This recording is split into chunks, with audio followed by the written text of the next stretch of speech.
Hi, my name is Kristen Chrisman, and I'll be reading to you a series of essays that I wrote about the National Security Strategy. I call the series National Security Strategy 2022, Sullivan and Biden, Equating Security with Superiority in a Race to the Top. I'll eventually be submitting these essays to countercurrents.org, where they'll most likely be published, so you'll be able to access the endnotes with all the sources.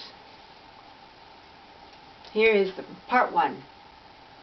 It wasn't easy to write about the National Security Strategy 2022 because just reading the document was so repulsive that I came down with a fever the next day. Every time I analyze it, I feel like an iron claw is gripping the back of my neck. It's also not clear exactly who wrote it. I called my U.S. Congressman's office to ask about National Security Advisor Jake Sullivan's involvement in writing it, and was told that there was no definite author, but it would have come from the National Security Council, likely with Sullivan's involvement. To me, it looks like Sullivan's work because of the familiar theme he's expressed in a 2019 interview, in which he exhibited a jarring degree of disconnect between the unique goodness he believes exists in U.S. interactions with the world and the brutal reality of USG behavior and its consequences. But then again, a lot of U.S. policymakers perceive, despite the evidence, the U.S. government in that same rosy way. I'll refer to the U.S. government as the USG. Well, it could have been any number of people in the National Security Council who wrote the document, which was then approved by President Biden. I'll refer to it as the Sullivan and Biden NSS. If you're a tea bag soaking in tea, the whole world may look brown. Like a tea bag steeped in tea, Sullivan and Biden can't seem to see outside the lenses through which they view the world. Lenses of antagonistic competition. Lenses that forever see the world in terms of proving one's personal, presidential, and national worth by means of creating rivalry, beating others in rivalry, dominating the world, and proving one's superiority. All of this creates for them feelings of emotional security, physical security, and national security. Yet, competition is not a realistic basis for a national security strategy. It's a basis for hostility. Any national security strategy based upon competition is actually a national strategy of competition armed with national security. In fact, caring and understanding are the most realistic and practical foundations for national security. Had U.S. policymakers been capable of caring, understanding, and positively tending to Putin's grievances, the Ukraine conflict would never have erupted. Not seeking to understand the needs of others, not seeking input from the American, Russian, and Chinese people, Sullivan and Biden make the executive decision that Americans are to consider Russia and China as adversaries and competitors that must be beaten and, using an Obama-era word, degraded. Given all the false U.S. propaganda that comes at us about the USG's enemies, a topic of several of my earlier essays and videos, such as Part 4S, we're expected to simply accept these labels of adversaries. Another noticeable feature of the NSS 2022 is that terrorism is viewed not together with China and Russia, but with other types of problems in a list. Quote, infectious diseases, terrorism, violent extremism, irregular migration, and other threats. End quote. In other words, while Sullivan and Biden assume Russia and China don't have any legitimate goals or concerns, they perceive terrorists and violent extremists as something even lower than that, something akin to infectious diseases, or perhaps violently spastic, crazy individuals who get thrills out of setting off explosions, but have no legitimate grievances or understandable rage over the inhumanity promoted within their nations by U.S. foreign policy. Of course, if Seymour Hersh's report about the destruction of the Nord Stream pipelines is valid, Sullivan and Biden like to set off explosions too. So I guess we can put them on the list next to the infectious diseases. It's shocking and shameful that the intelligence of the U.S. foreign policy-making establishment is so dismal that it's not even understood or allowed to be understood that terrorists are largely motivated by defensive grievances that absolutely must be addressed for the sake of both peace and justice. Alarmingly, there's absolutely nothing in the national security strategy that speaks of nonviolent conflict resolution, that speaks of trying to understand adversaries, that speaks of helping them meet their own needs. There's absolutely no recognition that the goals and needs of enemies might be legitimate. The idea of trying to understand adversaries never appears. For Sullivan and Biden, such a goal is irrelevant because the goal is simply to beat adversaries. They're not trying to create peace and justice. They're trying to create superiority. And in their minds, since the USG is superior, peace and justice will naturally flow, not from cooperation and understanding, but from the placement of the USG with its allegedly superior intelligence, skills, morality, and vision in the highest position of world power.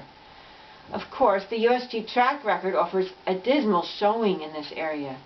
USG coups abroad have typically resulted in oppression, the downfall of democracy, and decades of brutal oppression, torture, and murder. USG superiority in Afghanistan and Iraq has resulted in decades of chaos, brutality, and murder, with USG incompetence painfully apparent. The NSS 2022 rests upon a number of unwarranted claims, all of which tie into this obsession with competition, and all of which act to further the propaganda that Americans are in a state of urgent competition with adversaries, that it's allegedly crucial we defeat them, and that our taxes and resources must be ready to devote this decade to world war. So here in this essay, we'll discuss Claim 1. Claim 1. The U.S. is in the midst of a huge competition between two groups of nations. The U.S. wants to win the competition so it can shape the world according to its vision of freedom, openness, prosperity, and security. Shaping the world will bring us national security. That's the claim. Sullivan and Biden's opening two paragraphs state, quote, "The 2022 National Security Strategy outlines how my administration will seize this decisive decade to advance America's vital interests, position the United States to outmaneuver our geopolitical competitors, tackle shared challenges, and set our world firmly on a path towards a brighter and more hopeful tomorrow. Around the world, the need for American leadership is as great as it has ever been." This is all part of the quote. "We are in the midst of a strategic competition to shape the future of the international order. Meanwhile, shared challenges that impact people everywhere demand increased global cooperation and nations stepping up to their responsibilities at a moment when this has become more difficult. In response, the United States will lead with our values, and we will work in lockstep with our allies and partners and with all those who share our interests. We will not leave our future vulnerable to the whims of those who do not share our vision for a world that is free, open, prosperous, and secure." End quote.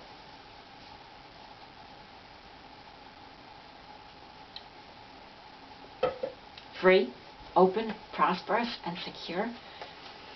Are Sullivan and Biden out of their minds?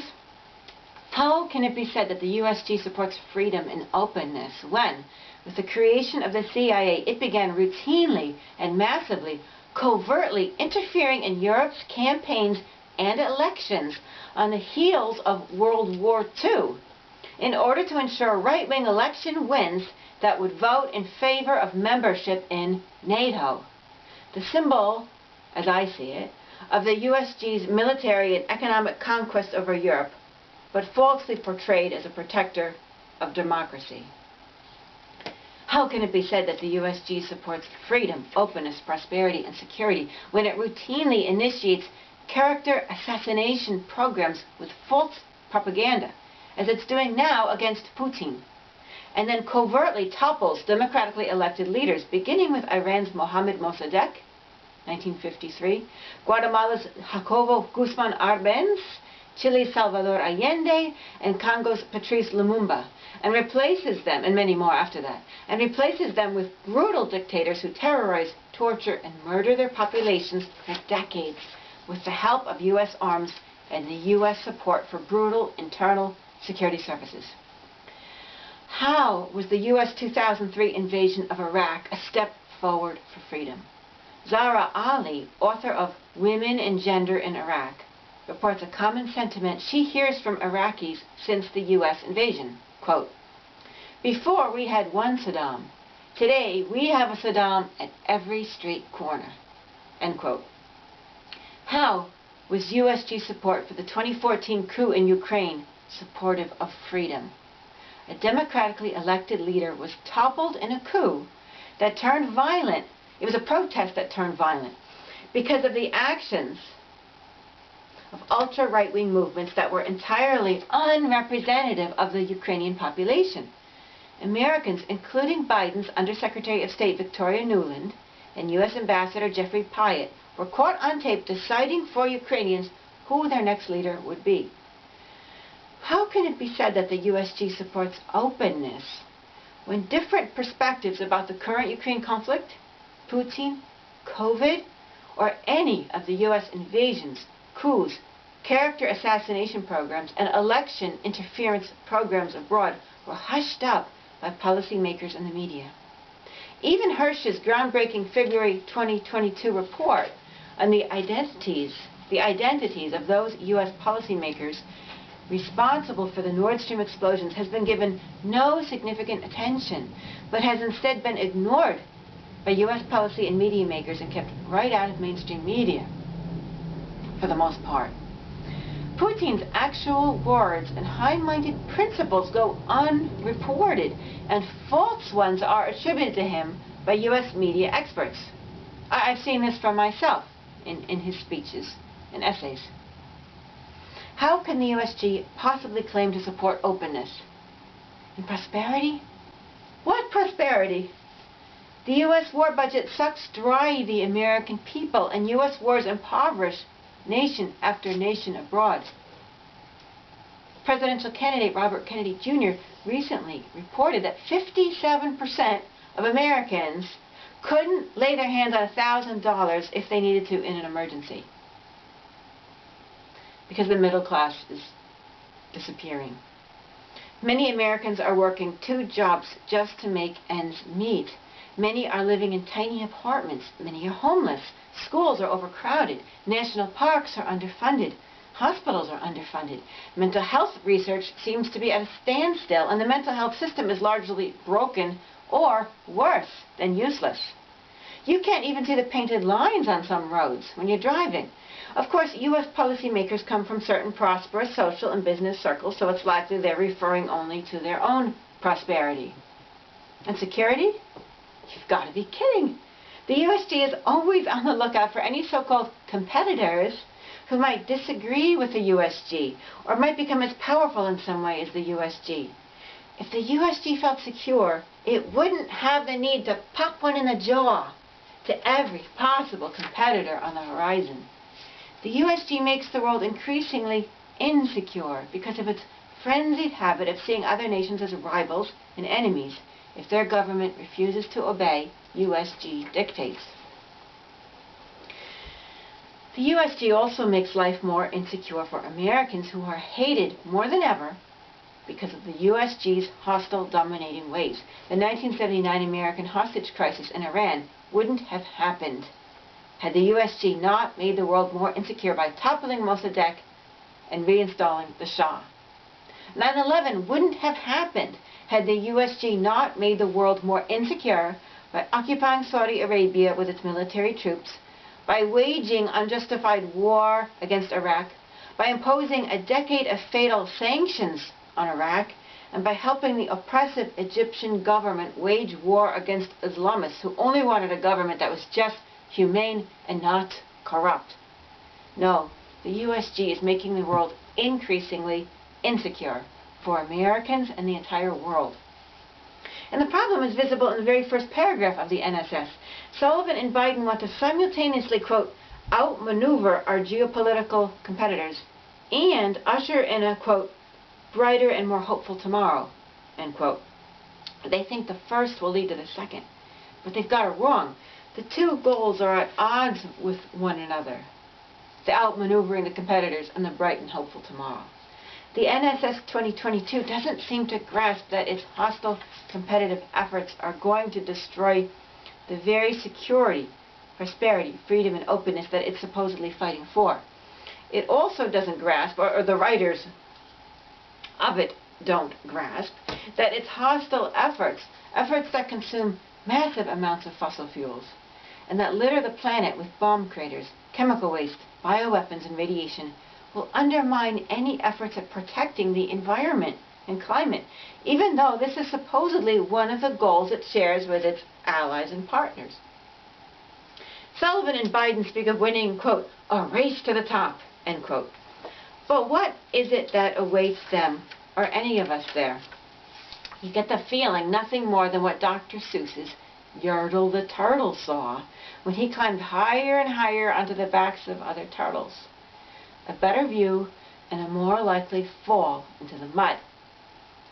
The 48 pages of the NSS contain the words competitive, competition, competitors, compete, outcompete without a hyphen, or outcompete with a hyphen, at least 71 times. Surely it's an obsession, an indicator of the mental state of Sullivan and Biden, the psychological atmosphere in which their heads and the heads of the U.S. foreign policy-making establishment have been soaking for decades, not an indicator of reality. As described in the earlier essay, Part 4b, competition is a psychological preoccupation. I grew up with two sisters. We never saw each other as competitors. Not once. But imagine how base our lives would have become had we viewed each other as rivals, secretly stocking up on food from the pantry and fridge to ensure number one got enough to eat, hoarding the toilet paper to make sure number one was never left stranded, ripping up each other's homework to make each other get a failing grade, lying to mom and dad to make the others look bad and number one shine. What a waste of time and energy that would have been. What a waste of life. Imagine if our parents had raised us the way the USG tries to influence the behavior of other nations, through bribes, intimidation, and threats, rather than through role modeling and positive lessons for caring, joy, and honesty, and justice. Relations with other nations isn't the exact same thing as in a family. Some could be hiding a missile or grenade behind their back. Some always have that fat wallet ready to bribe. But international relations also shouldn't be that different from a family. There is another way. Another way to seek safety, justice, and harmony that doesn't revolve around this antagonistic competition, these threats, the grabs for wealth, and the shallow, venal alliances. According to Edward Spranger's values, discussed in the essay Part 4b, these values, or lenses with which to view life, the political lenses, which see life in terms of superiority, inferiority, and domination, with tendencies towards both competition and prejudice, are only one of at least 6 lenses possible. He calls these the political lenses. For some reason, the USG is dominated by a certain type of person representative only of those who wear the political lenses. You can be in policymaking and not wear the political lenses. It's not that they understand reality, political affairs, and history better than others. It's that the lenses they wear cause them to see the world in this way. For those who wear those lenses, the NSS 2022 must seem so natural and sensible. I think it really does to them. Yet to the rest of us, many of us at least as well-read and experienced in foreign policy and history, the NSS 2022 is like an alien form of life, totally weird, a peculiar, repulsive, dangerous, and disheartening way of viewing international relations. The president of the so-called National Endowment for Democracy, Damon Wilson, expressed a similar view when he testified before the U.S. Senate Armed Services Committee in 2019. At the time, he was executive vice president of the highly pro-NATO Atlantic Council.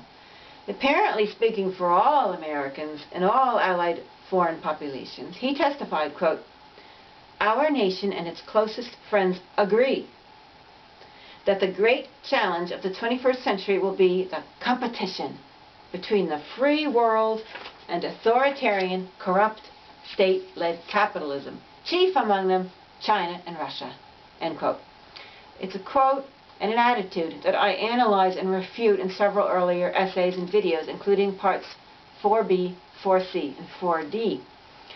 Sullivan and Biden again state in the NSS, quote, "A competition is underway between the major powers to shape what comes next," end quote. Who decided that nations are in a state of competition? Why are their minds creating this drama? If you were a zebra in a herd of zebras, all eating grass, would you say you're in a competition with one another? Or would you say you're part of a herd? Why should the emphasis in perceiving the situation be shifted towards the antagonism and selfishness of competition? Why not just go about eating your grass, trying not to step on others or get stepped on, and working together to signal warnings and move as one if a carnivore appears? And to shape what comes next? It sounds like a line out of the neoconservative Project for the New American Century's 2000 document, Rebuilding America's Defenses, the topic of another earlier essay. Quote, Pienack says, quote, "If America does not shape this new epic, we can be sure that others will shape it for us in ways that neither further our interests nor reflect our ideals," end quote. Note that this attitude of shape them before they shape us is not a reliable indicator of actual circumstances and truth. It's an indicator of the author's psychological state that includes extreme anxiety, xenophobia, and competitiveness. A habit of viewing the world with a skewed perspective based on the limits and contours of one's own psychology that's preoccupied with the themes of domination, superiority, and inferiority. It's important to realize that this anxiety-driven, shape-them attitude could very likely be responsible for creating a negative Pygmalion effect, when you bring out the worst in someone because you expect it, and therefore make your worst fears become a reality. For example, if the USG possesses negative expectations of Russia that are unrealistic or exaggerated, these expectations cause the USG to feel threatened, which in turn cause the USG to take preemptive defensive actions that are actually quite aggressive and threatening to the enemy. Expand NATO into Slavic lands. Help topple Ukraine's leader and install a pro-NATO leader. Deploy missile launchers to Romania and Poland.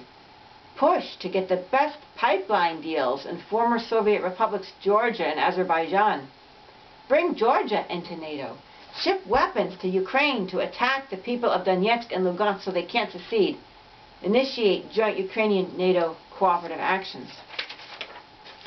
The USG is quite skillful in bringing out the worst in its enemies, especially since its preferred method of dealing with them is to issue threats or to try to outfox them behind the scenes and in the world of propaganda, staged protests, foreign election interference, coups, and the arming and training of proxy militant groups. Rather than increasing American security, these threatening defensive actions actually diminish American security, because they bring out negative and even violent behaviors in others who feel provoked by the threatening U.S. actions into taking greater measures of self-defense. The negative thoughts and claims of this attitude can bring to life the very negativity and belligerence in the USG's opponents that the USG is supposedly seeking to prevent. When Russia took military action in Donetsk, Lugansk, and Ukraine, paranoid U.S. policymakers felt that they knew it all along. They knew that Russia was aggressive, belligerent, and seeking conquest. But actually, Russia was none of those. It was the USG's aggressive defensive, in quotes, defensive actions that threatened and provoked Russia to take military action out of self-defense and defense of the people of Donetsk and Lugansk. And it was the USG and NATO's reported goals of establishing a military base on the Black Sea itself that led to Crimea becoming a part of Russia. According to Russia, there was a referendum and Crimea voted for this union. According to the USG, Russia invaded Crimea and took it by force. Well, my own guess, based upon the enormous amount of proven lies about Putin in the US media, is that there really was a referendum. Either way, the consequence of Crimea joining Russia resulted from the US-NATO military threats to Russia on the Black Sea. US policymakers had better get out of their groupthink fast. Their determination to shape the world before others do and to win, quote, the race to the top, end quote, is undemocratic, disrespectful, shallow, and highly provocative to other nations. It would be better for the USG to focus more on how it can reduce threats to its so-called adversaries. In order for US policymakers to have sufficient trust and empathy for Russia, it would very much help if more personal, genuine contacts could be made between Americans and Russians in a positive atmosphere conducive to friendship and genuine understanding, even online if this were felt to be safer. In particular, cooperative dialogue between both nations' policymakers that is moderated and facilitated by highly talented experts in human relations and dialogue, experts who are genuinely impartial, could help both sides better understand each other's fears, perhaps even switch sides in role-playing exercises, and create solutions for security that will help all sides feel safe, including all the factions within each side and within Ukraine. An interactive problem-solving approach could transform the conflict from a fight to be won to a puzzle for all to work on together, with sincere enthusiasm for finding missing puzzle pieces and making the pieces fit into a beautiful picture. These types of friendly and caring attitudes, rather than attitudes of distrust, scorn, and derision, should also be encouraged in college and other programs that train Americans for foreign policy work. In fact, in December 2022, Russia proposed certain negotiation and security ideas, but according to Putin, these were ignored by the USG. This was before the invasion, December 2022. It would be helpful to take a kind look at these proposals, as well as any proposals for Ukraine created by other nations, including China, and earlier proposals created by Russia, and evaluate their strengths and weaknesses together. The same approach should be taken with tensions with China, Mideastern terrorists, and other so-called adversaries.